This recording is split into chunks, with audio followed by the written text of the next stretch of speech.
नमस्कार, मी अमोल. शिवकृपा दूध डेअरीमध्ये सर्व ग्राहकांचे स्वागत आहे.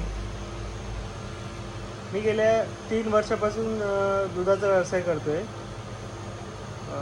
दुधाचा व्यवसाय आपण शिवकृपा दूध डेअरी नाईकनगर येथून सुरुवात केली.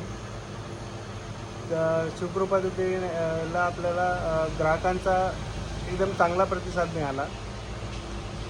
एक वर्षभरात आपण 100 लिटरपेक्षा जास्त दूध विक्री आपल्या नाईकनगरमध्ये आपण केली. त्यानंतर आपल्या दुधाला घरपोच सुविधासाठी मागणी व्हायला लागली. त्यानंतर आपण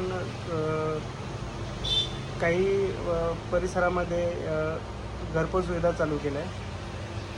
असं करत आपण जवळजवळ 3 वर्ष पूर्ण केले. त्याबद्दल सर्व ग्राहकांचे मी मनापासून आभार मानतो की त्यांनी आपल्या शिवकृपा दूध डेअरीला एक चांगला प्रतिसाद दिला आणि विश्वास दाखवला. त्याबद्दल सर्व ग्राहकांचे परत एकदा मनापासून आभार.